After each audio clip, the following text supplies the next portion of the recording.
It's like a dream come true. We got a huge $300 million inheritance in our very own company. When the workers saw my sister-in-law, Mary, celebrating our dad's inheritance, they started whispering to each other. They were super happy, and Mary proudly said, "Shay, keep it down. This is the moment when my husband gets to take over the company and get $3 million. After hearing that, one of the workers burst out laughing. My older brother, sitting next to his confused wife, was reading a will from the lawyer. His face went pale as he read it. "Look at this," my brother said, showing her the will. She screamed. "I'm Lucy, 29 years old, and I work for my dad's business. When he was young, my dad had the smart idea to start a business from scratch. Over time, it grew into a decent-sized company with lots of workers. But right after starting the business, he got into debt. Even as a little kid, I could see how tough it was for my dad. Even when the company got bigger, I still wanted to help my mom with her clerical work in the office. My parents told me I could go to college and choose any career I wanted, but I really wanted to work for my dad's company. That's all I could think about when I finished high school. When I joined my dad's company, Bob, who had been working there for a long time, was the first person to teach me about business. He didn't treat me differently just because I was the boss's daughter. Thanks to Bob, I got to learn a lot about how the company works. My brother Tom, who's only 2 years older than me, went to college to learn about management. He was always proud to tell people that our dad ran a business and that he would take over one day. Tom's friends would ask him, "What are your plans after college, Tom? Are you going to find a job?" Tom would say, "I don't mean to find a job because I'll be working for my dad's company.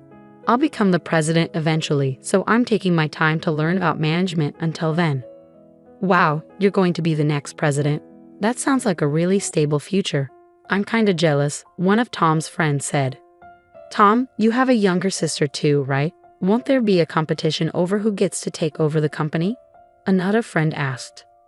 "Yeah, I have a younger sister, but she's just finished high school and she's pretty down to earth," Tom replied. "You always say that, but I've heard she's actually doing some important work behind the scenes at the company. If I become president, I'll make sure to keep her on board as long as she listens to me," Tom assured. My brother was spending a lot of money and having fun, pretending it was all part of learning to be a business manager. He knew that if he acted well, he'd have lots of friends around him, and being the next president of the company made him popular with women who wanted to date him. He ended up marrying Mary, who was very flashy and attractive. They had a fancy wedding, went on a luxurious honeymoon overseas, built a big mansion, and started their life together. He said he did all this to look good as the future president of the company. Mary seemed happy with Tom. He listened to her and let her enjoy all the fancy things in life. "I doubt she'd want a life like mine, where I work with my mom behind the scenes in my dad's company," I told someone. "Lucy, you don't seem like the CEO's daughter. You don't act like you're the president's daughter," she said. Mary would often laugh at me when we saw each other at family events. "I prefer a simpler life," I said. She looked at me like she felt sorry for me. "I pity you for being the president's daughter but not knowing how to spend money. You still live with your parents and have plenty of money, so you don't need to work hard. And with your title, shouldn't men be drawn to you?" My brother chimed in, "Yeah, she's right. Lucy's always been so humble. People wouldn't even guess her dad's the president. She treats everyone like equals. It's surprising. I still have a lot to learn in my job. Many of my colleagues are better than me, so I can't act like I'm the boss," I argued. But my brother looked shocked. "That's why you're not useful. A boss needs to stand out so they're respected by their team. Let others handle the simple tasks. It seems like only Dad and I are the bosses around here. You shouldn't belittle your team, no matter how powerful you are." Before I could reply, my brother interrupted me, looking annoyed. "A woman who's too logical isn't attractive to men." Then Mary joined in. "If you keep talking like that, you'll never find a husband. You should try to be more appealing, don't you think, Tom?" "Yeah, well, when I become president, I might just fire a humble employee like you," Tom said. After that, my brother and Mary said their piece and left quickly. My mom, who had stayed quiet during all of this, comforted me after they left. She said, "You're doing great work for the company, which really helps me and your dad. Don't let what Tom says bother you." My dad nodded, looking serious.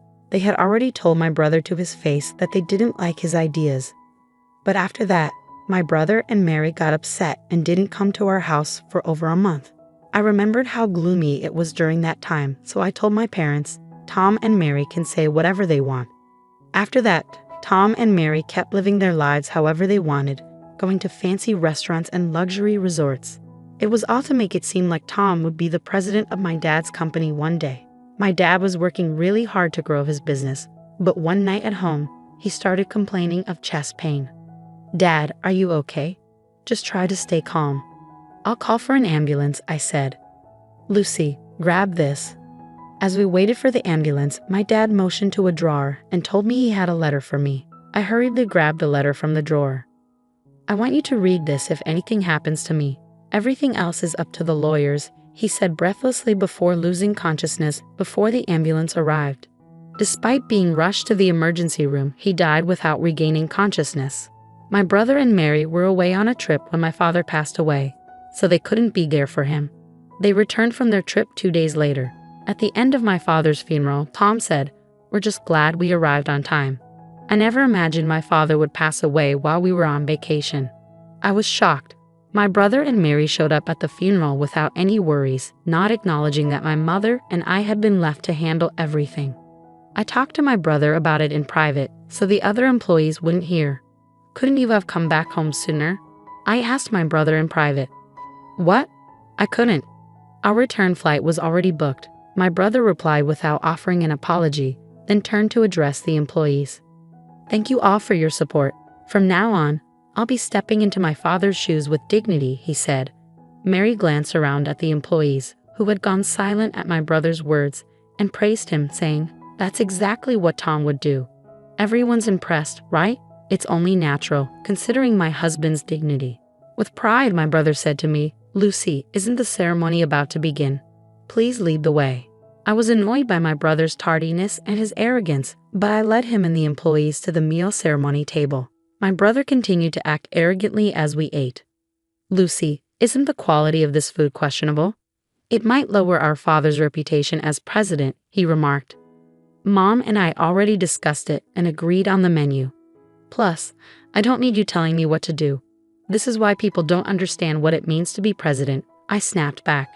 He not only bossed me around but also gave orders to the other employees serving the guests. "You're useless," he declared. I hurried to intervene when I heard my brother ordering Bob, a longtime employee, around. "Tom, that's not right. Don't talk down to Bob or any of our employees. They deserve respect. Why should I act humble in front of someone who's just an employee? They should show me more respect as the president," he argued. Mary joined in, backing him up. "That's correct. Lucy, stop disrespecting Tom, the president of the company. If you keep disobeying him, he can fire you. He's in charge," she warned. Just as my brother and his wife were getting worked up, a man showed up. "Sorry to interrupt. Your father asked me to handle his inheritance," he revealed. He was the lawyer my father had hired while he was still alive. Then it hit me. My father had mentioned before he passed away that he had already hired a lawyer. It seemed he had been preparing for his death and had spoken with a lawyer a few years back. My brother and Mary's faces lit up when the lawyer mentioned inheritance. They eagerly welcomed him into their room. Tom said, "Thank you for coming. Let's get this done as soon as possible." But as he spoke with the lawyer, Tom started to cry. Wasn't my father's inheritance supposed to be $300 million? Mary, upon hearing this, couldn't contain her excitement. $300 million. That much money for our company is like a dream come true. The employees started whispering when they heard this. Mary proudly announced to the grieving employees, "Quiet down. This is the moment when the company and its $300 million inheritance passed to Tom." Upon hearing this, one of the employees burst into uncontrollable laughter. My brother had the will and was reading it next to Mary, who was puzzled by the employee's reaction.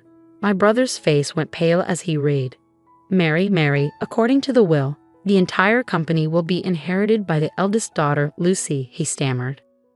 He stared at the will for a moment, then erupted. "This can't be. It's wrong." The lawyer, sounding troubled, confirmed, "This is a legally binding will."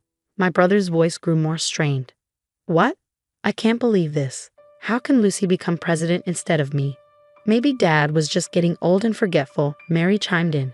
Yeah, your father wasn't thinking straight. A will made by someone losing their mind is worthless. Hearing this, I lost it. I couldn't stand by while they insulted my late father. I couldn't let anyone, even family, disrespect my father, who was a good man till the end.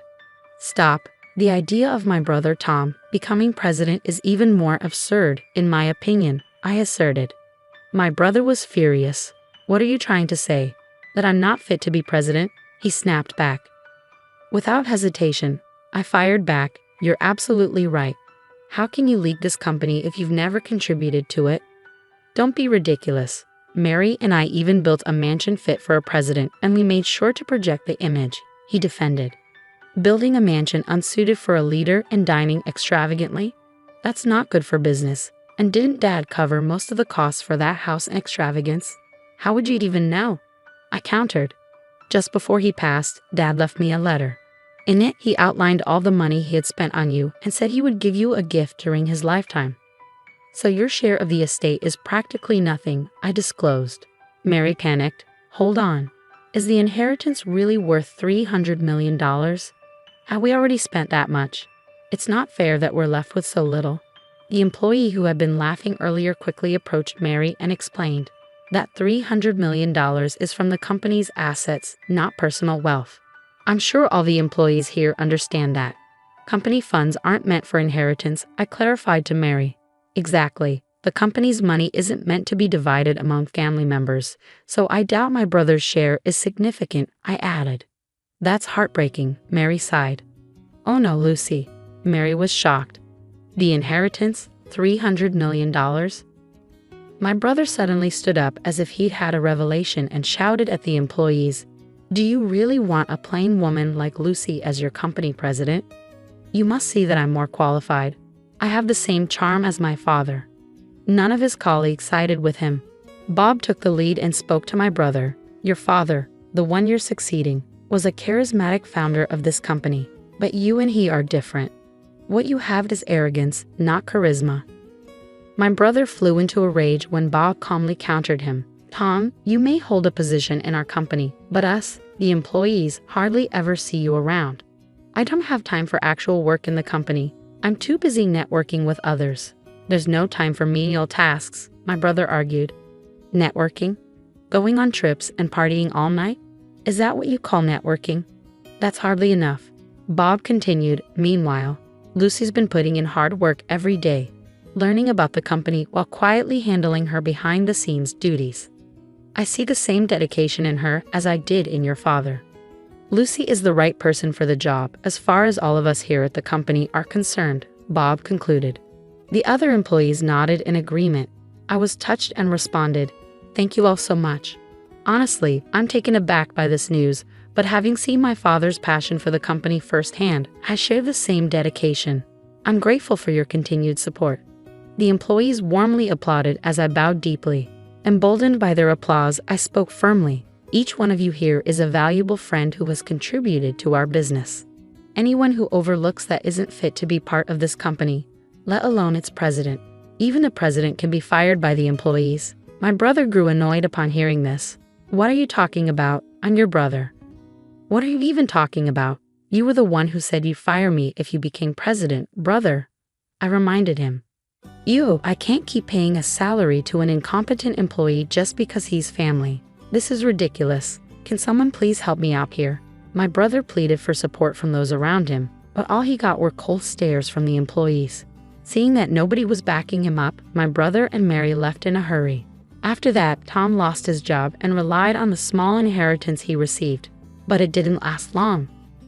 Can you lend me some money, Lucy? He asked, kneeling before me. I was disgusted by my brother's behavior. Even after losing his job, he didn't try to find a new one and was still expecting help from the family. I firmly told my mother not to give him any money. His friends, who had once been supportive, turned their backs on him when they found out he lost his presidency to me, his sister. When Mary married my brother, she had envisioned being the wife of the company president, but none of her friends showed any sympathy for her. As their financial situation became dire, my brother and his wife decided to sell their mansion. The proceeds from the sale could have sustained their lifestyle, but without any income, their savings quickly dwindled. When they had nothing left to sell, they They struggled to cover their expenses. Eventually, they realized they needed to find work. However, no one was willing to hire them because they lacked any work experience. Eventually, Tom found a part-time job at a convenience store. Now, he's in an unfamiliar role, facing criticism from younger coworkers. Mary's situation changed too. She's no longer a full-time housewife but now works as a cashier at a supermarket, alongside the very part-time housewives she once looked down upon. Her salary is low. Meanwhile, I'm using my experience from behind-the-scenes work to help the company grow. With support from Bob and other employees, the company is thriving. Ironically, my brother's situation has strengthened employee unity. I've pledged to keep working with my mother to expand the business, aiming to bring pride to my Father in heaven.